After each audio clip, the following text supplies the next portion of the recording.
Здраво, ова е 267-то издание на Видеологија со Златко Ѓелевски, дигитален краток осврт за актуелни филмски остварувања, односно спонтана критичка анализа која е збир на први впечатоци илустрирани со подвижни слики. На денешниот репертоар е Мастер Гарнер на Пол Шредер, во кој станува збор за Нарвел Род, глумен од Джоел Еджертон, односно градинар со огромно познавање од хортикултурата, кој поседува љубов, која ја имплементира во неговата грижа за градината, кој овозможува процут на секое цвеќе, но не се грижи само за градината, туку прави и идилично прибежиште за неговата шефица, односно Норма Хаверхил, глумена од Сигурни Вивер, но кога незината проблематична внука Маја, глумена од Квинтеса Свиндел, ќе пристигне во раскошниот имот со намера да биде чирак на Нарвел, неговиот одмерен и рамнодушен живот драстично се менува во мигот кога ќе почне да цвета љубовта помеѓу нив, која ќе произнесе чинители од насилното минато на Нарвел на површина, агенси кои имаат способност да им ги згрозат тековните животи. Пол Шредер е еден од малкуте живи филмски легенди кои се спрегата помеѓу новиот Холивуд и денешниот независен филм, кој 45 години твори во и вон студискиот систем, кој однатре го первертира со помош на маркантни филмски остварувања. Со неговиот нов филм ја комплетираше трилогијата на резигнираните одмазници со матно минато, која се состои од First Reformed и The Card Counter, кои изминатите години беа рецензирани во Видеологија. Автор кој своите сижија ги редуцира на бресоновски начин, соголувајќи ја структурата на основните двигатели, кои се ставени во преден план на действието, кое најчесто е поврзано со потрагата по недофатливиот спокој на протагонистите, кои имаат сидром минатото, невидлива теглоба на непроменливи одлуки и каења кои не може да ги сменат, но тие не им дозволуваат да одат напред.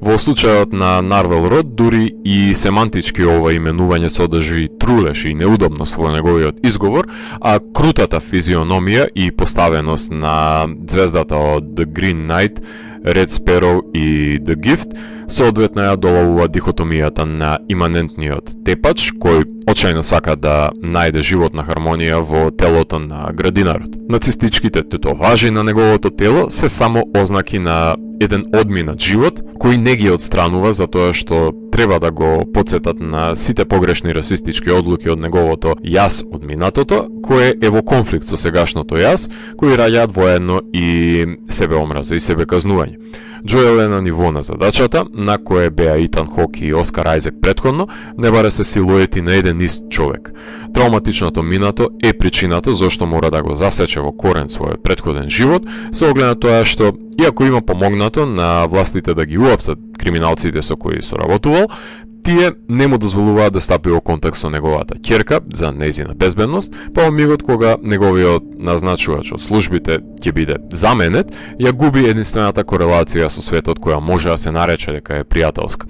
Во мигот кога криминалците ќе одлучат да го масакрираат неговото дело, односно долгогодишниот труд вложен во грижа и нега на градината, прикажано со осакатување во успорена снимка, градинарот е склон да се одмазди за непочитта, за да им даде до знаење дека тој инцидент не смее да се повтори. Маја исто така не е цвеќе за мирисање, со оглед на тоа што се запознаваме со неа во мигот кога таа е наркозависничка, а Нарвел е подготвен да го отстрани плевелот од навлекувањето на субстанциите од неа, но таа незина афилијација со наркосветот повлекува реперкусии кои ќе го провоцираат насилното јас да никне на површината кај Нарвел, но пчеличката Маја е синоним за разубавување на животот на градинарот,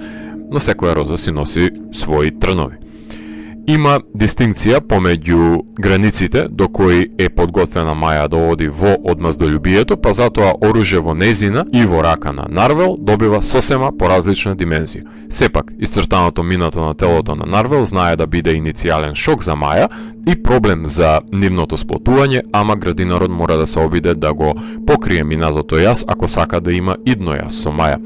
Дневничките записи овозможуваат гласот на нараторот да одекне до гледачот и да ги сподели неговите сомнежи и копнежи, без да се прави премотување на животот на градинарот, иако има еден краток воајерски поглед фрлен во минатото од Нарвел, дневникот повеќе служи како Бресоновска алатка за впрегнување на паралела со процесот на засадување на цветот и негата за него со сплотувањето со луѓето и грижата за нив. Контемплативните записи се исповеди, кои се составен дел од себенаметнувачката рутина, која со репетитивното практикување може да го одведе ликот до зацртаниот малтене религиозен синкретизам кој го нуди блаженството. Екзистенцијалната криза на протагонистот е заеднички елемент во трите филма од трилогијата, како и женскиот лик на Маја кој е со функција да биде прозорец за спасение на заглавениот протагонист, варијација на добро утврдена тема, својствена за Шредер. Сепак, ликот кој е повиен во мистерија, Норма, ми е интересен за проследување и мислам дека има посебен филм во неа, со оглед на тоа што Шредер е економичен со споделувањето на спомени од нивното минато, а Норма е жена со многу комплекси кои би сакал да знам од каде доаѓаат во овој имот во Грейсвуд, кој изгледа на бивша плантажа. При синтаксичко цепидлачење на насловот, Мастер знае да биде алузија на нацистичката мастер раса, а не е од помош и фризурата на Джоел, и неговите тетоважи асоцираат и на неонацистите од American History X, имагологија која е контрапункт на јазикот на нежноста со кој ракува новиот Нарвел, стоицист кој е заробен во музеот на спомените на стариот Нарвел. Композициите на Девонте Хајнс, авторот на музиката на песенки и мейнстрим, се елегични и минималистички синтвејв творби со провејување на акордна гитара, како комплементарни звучни проблесоци во иделичните сцени и кога понира минатото на протагонистот слушаме ехот на перкусии нискофреквентни сонични навирања на синтесајзерот, не баре потиснатото минато се уште ровари во ликот. Така што музиката на Девонте е во линија на двете наративни струи, на хармонијата и дисхармонијата. Александър Динан, директорот на фотографија на Afterlove и ремейкот Goodnight Mommy, со кој Шредер почна да соработува уште од Dog Eat Dog, ја сними севкупната трилогија и го задржа континуитетот на композицијата која е контролирана од минимализираното движење на камерата и суптилното осветлување во хотелските соби, сосема доволно за да се напише еден дневнички запис, не баре се пишува на свеќа. Неочекуван исчекор од трилогијата не е употребата на Алекса Елев, туку широкиот аспект на снимање 2:39 наспроти 1, за разлика од ригидните и клаустрофобични кадрирања на претходниците од трилогијата. Меѓутоа, грев би било доколку не се прикаже раскошот на градината во широк план, доколку по секоја цена се задржува аспектот на претходниците. Меѓутоа, има прогресија во ширењето на кадарот, со оглед на тоа што од 37 се прошири на 66 на карт каунтер, па некоја аналогна прогресија е ова на двојна широчина од First Reformed до ова визуелно рамниште на новиот филм. Колоритната палета на боите на цветовите, наспроти студенилото и празнотијата на интериерот на собата на Нарвел, ја освикува двојбата и на неговиот карактер, иако самите градини не беа комплетно расцветани и дури и зеленилото беше десатурирано. Таймлес фотографијата е наменски искористена како воведна секвенца во творбата,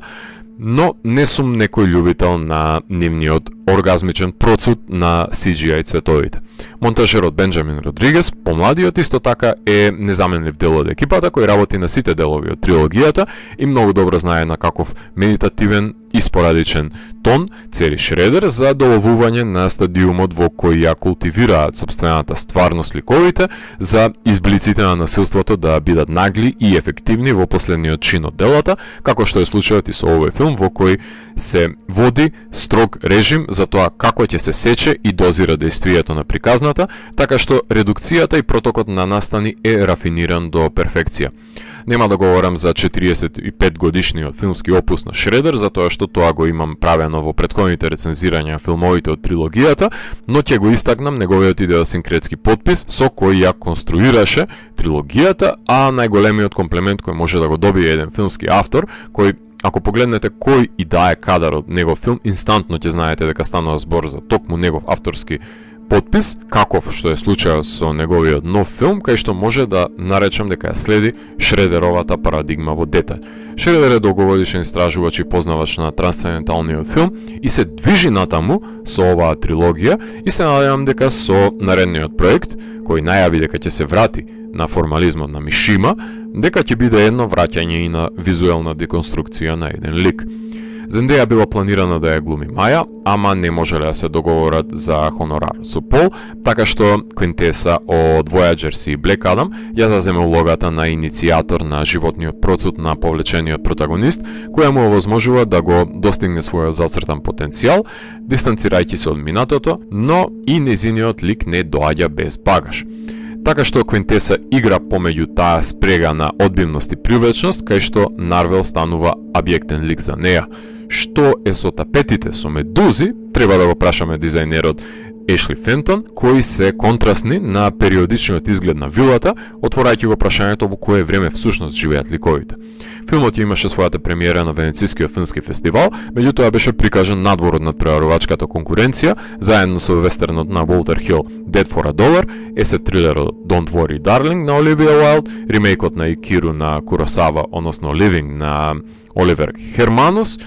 и хорор филмот Pearl на Тај Уест. А потоа минатата година играше на есенските фестивали во Атина, Нью Йорк, Ваљадолид, Стокхолм, а оваа година продолжи да се емитува на фестивалите во Луксембург, Сарасота и Буенос Ајрес. Не беше награден филмот на фестивалите, но не ги спречи тоа Магнолија да го дистрибуираат во киносалите.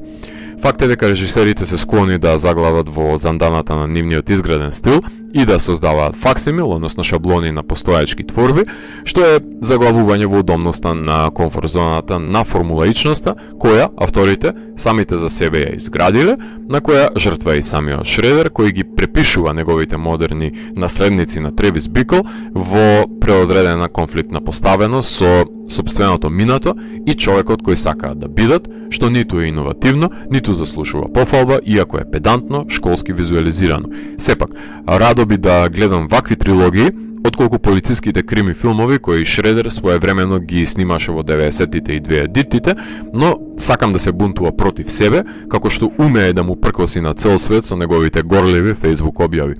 Филм која комплетира трилогијата на Шредер, предводена од реклусивни одмазници со проблематично минато, кои се во јас помеѓу тоа што биле и тоа што сакаат да бидат, заглавени во чистилиштето на сегашноста, кај што ги трпат последиците на нивните минати одлуки и неможноста да се дојде до идеализираното јас. Дури и насилниците имаат право на љубов, па погледнете го филмот за да дознаете дали со градинарењето ќе воспостави протагонистот мост со иднината. Ако морам да го евалуирам, тогаш Мастер Гарднер од мене има 4 од 5. Доколку ви се допадна 267-то издание на дигиталната архива Видеологија, лајкувајте го видеото, споделете го и следете го каналот. Последните и по останатите рецензии на виртуелната полица. И благодарам за вниманието. Поздрав!